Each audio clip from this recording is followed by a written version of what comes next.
A Course in Miracles, Chapter 13, Section 6, Finding the Present. To perceive truly is to be aware of all reality through the awareness of your own. But for this, no illusions can rise to meet your sight, for reality leaves no room for any error. This means that you perceive a brother only as you see him now. His past has no reality in the present, so you cannot see it. Your past reactions to him are also not there, and if it is to them that you react, you see but an image of him that you made and cherish instead of him. In your questioning of illusions, ask yourself if it is really sane to perceive what was as now. If you remember the past as you look upon your brother, you will be unable to perceive the reality that is now. You consider it natural to use your past experience as the reference point from which to judge the present. Yet this is unnatural because it is delusional. When you have learned to look on everyone with no reference at all to the past, either his or yours, as you perceive it, you will be able to learn from what you see now. For the past can cast no shadow to darken the present unless you are afraid of light. And only if you are would you choose to bring darkness with you, and by holding it in your mind, see it as a dark cloud that shrouds your brothers and conceals their reality from your sight. The darkness is in you. The Christ as revealed to you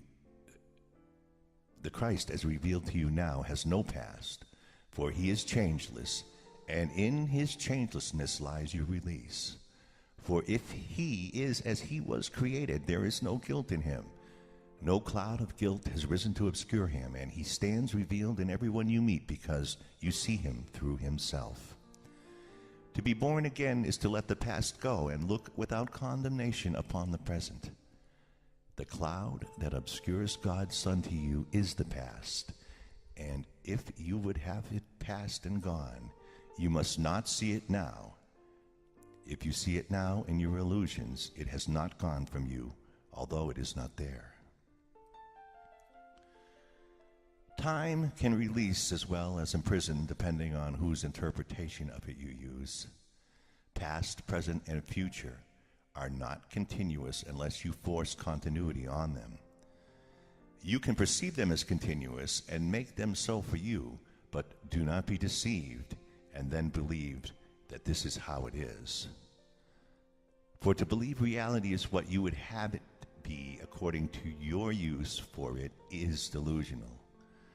You would destroy time's continuity by breaking it into past, present, and future for your own purposes. You would anticipate the future on the basis of your past experiences and plan for it accordingly. Yet by doing so, you are aligning past and future and not allowing the miracle, which could intervene between them, to free you to be born again.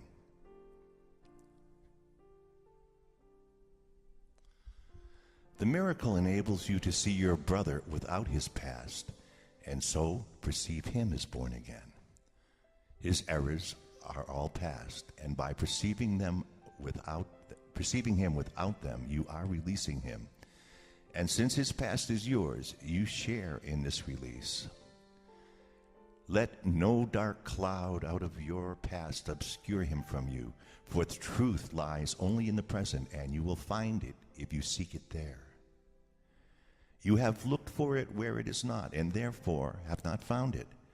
Learn, then, to seek it where it is, and it will dawn on eyes that see. Your past was made in anger, and if you use it to attack the present, you will not see the freedom that the present holds.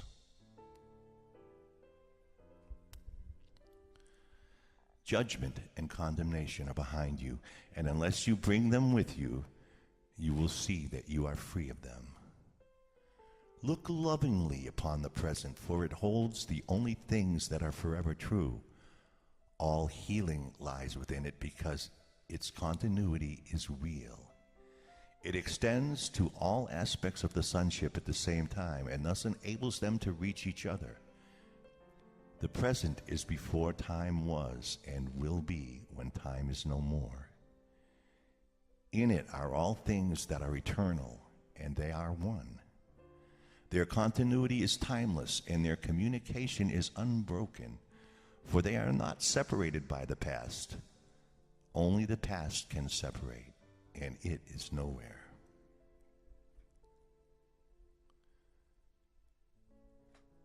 The present offers you your brothers in the light that would unite you with them and free you from the past.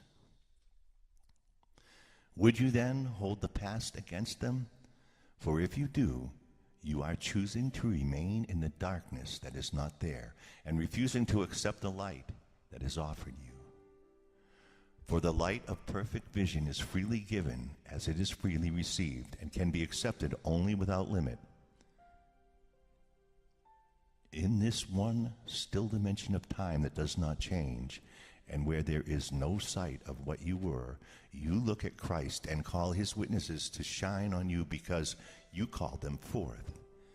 And they will not deny the truth in you because you looked for it in them and found it there. Now is the time of salvation, for now is the release from time. Reach out to all your brothers and touch them with the touch of Christ. In timeless union with them is your continuity, unbroken because it is wholly shared. God's guiltless Son is only light. There is no darkness in him anywhere, for he is whole. Call all your brothers to witness to his wholeness, as I am calling you to join with me.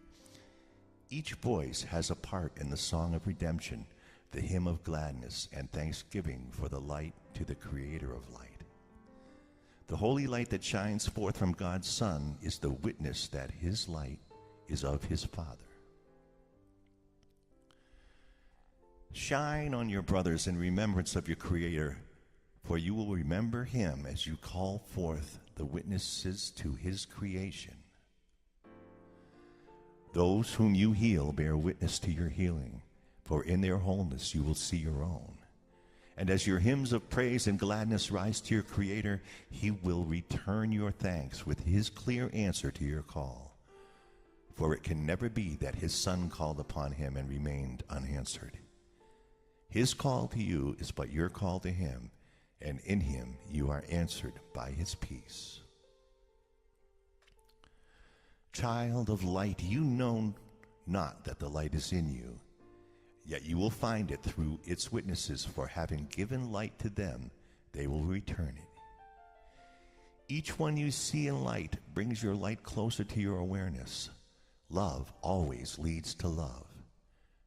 The sick who ask for love are grateful for it, and in their joy they shine with holy thanks.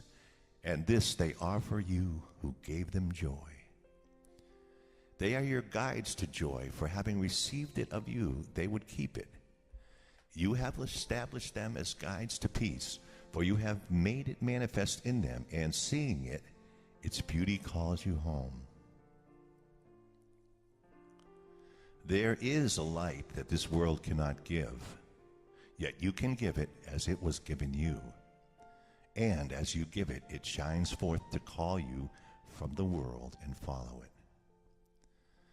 For this light will attract you as nothing in this world can do, and you will lay aside the world and find another. This other world is bright with love, which you have given it. And here will everything remind you of your Father and his Holy Son. Light is unlimited and spreads across the world in quiet joy.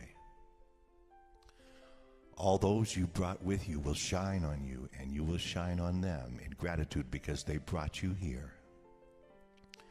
Your light will join with theirs in power so compelling that it will draw the others out of darkness as you look on them.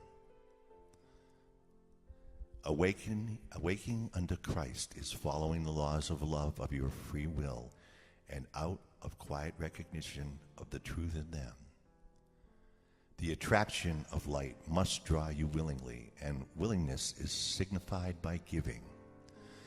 Those who accept love of you become your willing witnesses to the love you gave them, and it is they who hold it out to you.